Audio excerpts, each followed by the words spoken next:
Good morning. Good morning. We take a look at Exodus 31, 32, and 33 today. And, as I've been reading this, part of Exodus, where Moses is up on the mountain with Joshua.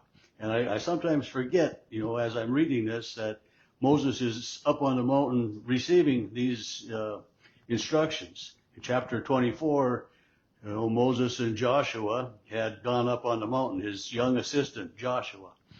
And it says at the end of chapter 24 that Moses was on the mountain for 40 days and for 40 nights. And kind of forget that as we're reading through here, thinking that, Moses is telling these people, all of what God has said already. But Moses is just getting all of this information, he and Joshua who are up there. And it continues that way in verse 30 or chapter 31 that, God said to Moses, I have called by name Bezalel, son of Uriah, and, of Judah, and I have filled him with this divine spirit. He has the knowledge to build this. And another person I have chosen, and I've given this person, the knowledge. I have appointed him with Oholiab, son of Ahisamach, of the tribe of Dan. I've given them the skills of the skillful so that they will be able to make all that I have commanded you. And I mentioned that God gave the people the skills to do this. I mean, they didn't have those skills, not all of them. They had, as they were captives or slaves rather, I should make sure to say that, in Egypt, they were making bricks and they were doing other things, but they didn't have all of the skills that they needed to do what God had instructed Moses, so that, when Moses gets back down off the mountain, which, was coming up, here pretty quick in this chapter, but God has, again, told Moses that I have given these people the skills to do this, so these people will be the leaders, they'll be the overseers, the architects, or whatever you want to call them, the engineers, but they will be the ones because they have the skills to do everything, to make the curtains, to make the timbers, to make the vet. I've given the skills that are needed to accomplish this. And then verse 12, he says to Moses, you yourself, or says you yourself, not through Aaron this time now, but you yourself are to speak to the Israelites. You shall keep my Sabbath. So it's just that reminder that, I'm serious about this, is what God is saying. You keep my Sabbath as a sign between me and you throughout your generations. It isn't just a one-time thing or an occasional thing, but to do it. Keep the Sabbath. And he's so serious about it that he says, that you shall keep the Sabbath because it is holy. Verse 14, for everyone, and everyone who profanes the Sabbath will be put to death. Wow. I mean, this is how serious God is about, what God is instructing his people, the commandments, and it isn't just that occasional, well, do it if you feel like it, but, the Sabbath, was for man. That's what Jesus said. Sabbath was created for man, not man for the Sabbath. The Sabbath was there for a purpose. Well, it was set, to worship God, but also to, rejuvenate the person as well. 6 days you shall work, but the seventh is a day of solemn rest. Make sure God says that these Israelites observe the Sabbath throughout their generations as a perpetual covenant. And he says in verse 17, because in 6 days the Lord made the heaven and the earth, and on the seventh day he rested. So it's just that reminder of, God took time to rest, and that you and I, we should take time to rest as well. And then verse 18, when God had finished speaking to Moses, he gave him 2 tablets of the covenant, tablets of stone written with the finger of God. And we'll read on in a little bit, it was written front and back on those stones. And chapter 32, here we come with the trouble. When the people saw that Moses was delayed, this is that reminder that Moses and Joshua were 40 days and 40 nights up on the mountain. And these people had, they'd been led by Moses for about 3 months and had gotten to know and trust him a little bit. And all of a sudden, he's not there. It's just Aaron and these elders, and we don't know what to do. And we want a God. He said, the people say, come, make gods for us who will go before us. as for this Moses who brought us out of Egypt, we don't know what has become of him. They saw him go up the mountain. Of course, he's been up there a long time, but, he could have snuck off the other way, this is what they don't know.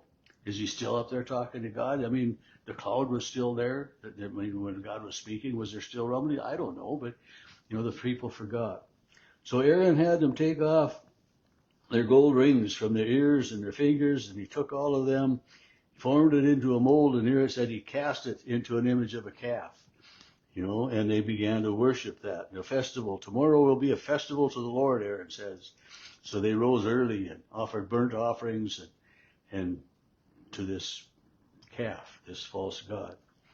Verse 7, God sees what's happening.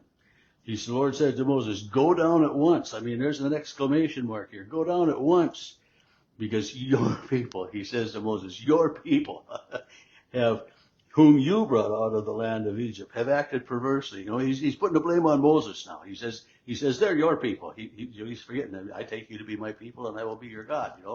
But your people are acting perversely. They've been quick to turn aside, and they have cast an image of a calf and worshipped it and sacrificed to it.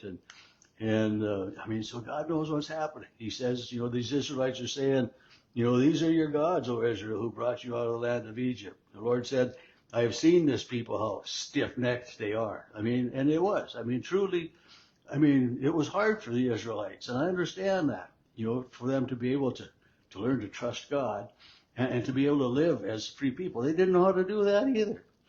But, God says, no, let me alone so that my wrath may burn against them and I may consume them. And of you, I will make a great nation. So God's saying, I'm going to just destroy all those Israelites, but of you. And Moses said, hey, God, they are your people. He says, oh, Lord, why does your wrath burn against your people whom you brought out of the land of Egypt with great power and a mighty hand? He's reminding God what God did. And he's reminding God that you chose these to be your people. Why would you kill them and consume them? Turn from your fierce wrath and turn from your anger and don't bring disaster upon your people. Remember Abraham, Isaac, remember the elders, the ancestors of these people of Israel, of whom you have made this promise. And not only that, God, but, if you destroy them all, just think what their enemies are going to say, that, you're not such a powerful God anyway. You don't keep your word. So Moses kind of throws things back on God. So verse 14, God changed his mind about the disaster. And then Moses turns and goes down from the mountain carrying the tablets of the covenant. And they get down there, he and Joshua, and they see what's going on. And verse 19, as soon as he came near the camp and saw the calf, his anger burned hot, and he threw the tablets from his hands and broke them at the foot of the mountain.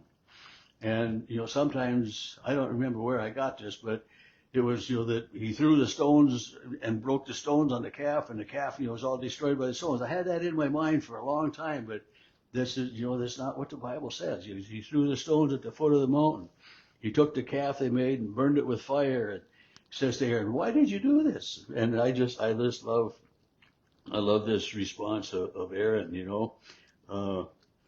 in verse 24, I got all that. And he said, so whoever has gold, take it off. They gave it to me.